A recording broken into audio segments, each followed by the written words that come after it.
US authorities are in the process of reclassifying marijuana as a less dangerous drug.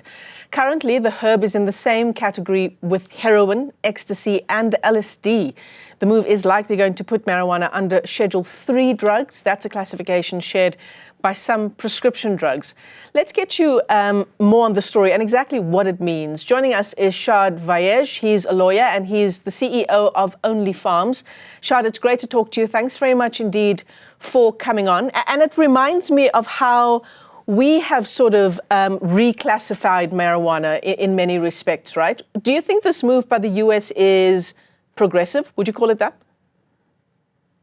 Firstly, thank you for having me back on the show, and appreciate the changing morals of society towards cannabis use. So, absolutely, it is it's a progressive move in light of the global sort of reform which is taking place, where cannabis is seeing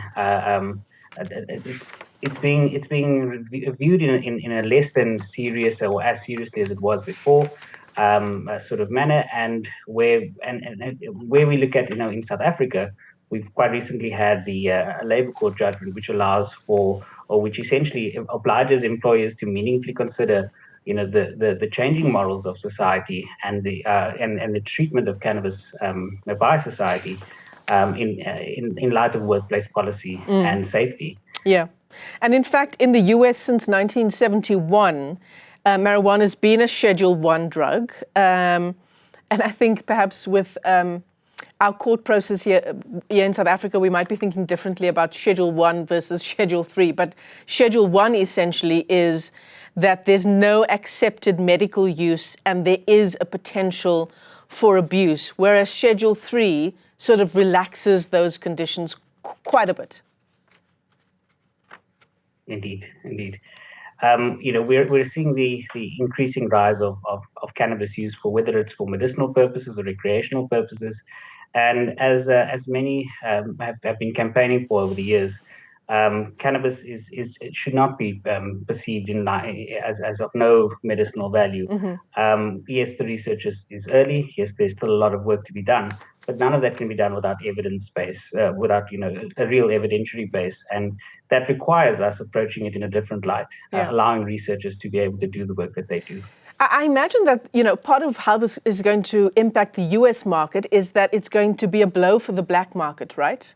And I wonder if you compare it to our experience here in South Africa, whether that was the same. Well, it's a very nuanced question because it depends on how it is rolled out from a regulatory perspective. In the US, for instance, they have a large amount of these. So in certain states, there are sort of these recreational catering clubs or dispensaries, which when over-regulated or when there's too much regulation being enforced on them by the government, increases the cost of the cannabis at the end of the day, and that drives users back into the black market. Mm-hmm. Whereas if this is approached in a manner that is more accessible, which allows the cost to be more market related, then it does have an impact on the black market. Yeah. If it's easier to access, if it's cheaper to access, you see the point. Yeah. So if it is easier to access and it's cheaper to access, which I think is true now in South Africa, given our change in regulations. Does that mean that more people are using marijuana? And does it mean, Shad, that there's more of a risk of it being a gateway drug? I mean, that issue of gateway drug is one that's up for debate, right?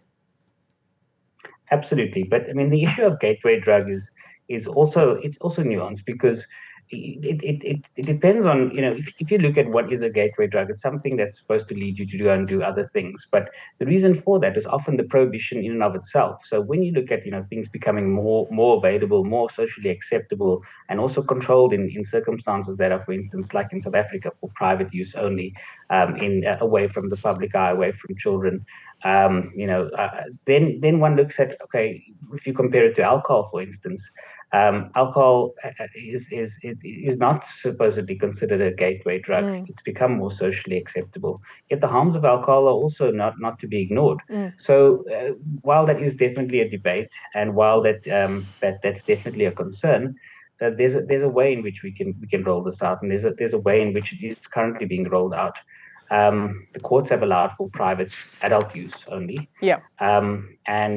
And we're seeing going forward more increasing approaches to medicinal use, where it's prescribed by doctors, and its prevalence is then makes it more socially acceptable, especially for people who have sort of medical issues. Yeah, absolutely. And that stigma, and that stigma kind of is really what we have to look at, and reanalyze how we as society have traditionally approached this substance, and especially for employers in the workplace too. Yeah, I mean, if you've had any kind of interaction with someone going through treatment for cancer, the likes of radiation and chemotherapy, marijuana, they will tell you, is an incredible way for them to manage through that process, right? And this is now open legally in the US, open for medicinal use, for example, where previously it wasn't.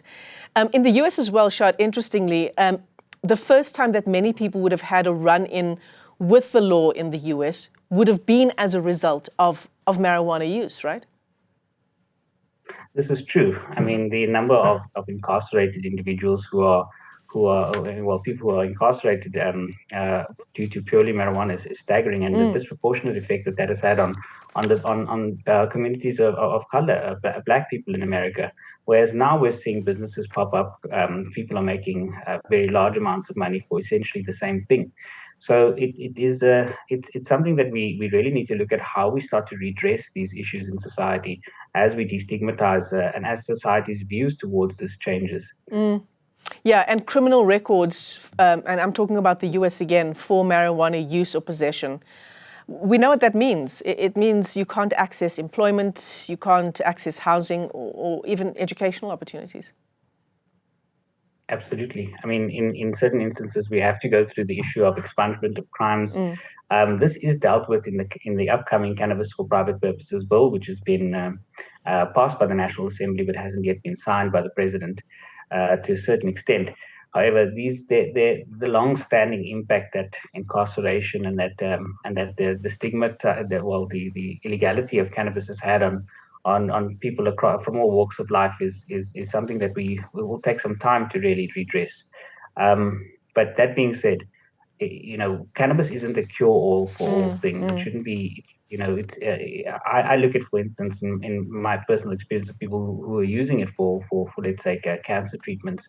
It's not to cure the cancer, but it alleviates the symptoms that come with the treatment of cancer. That gives them dignity. That gives them the ability to spend time with their families and eat a meal and feel hungry, and all of that has such a amazing positive impact on those individuals.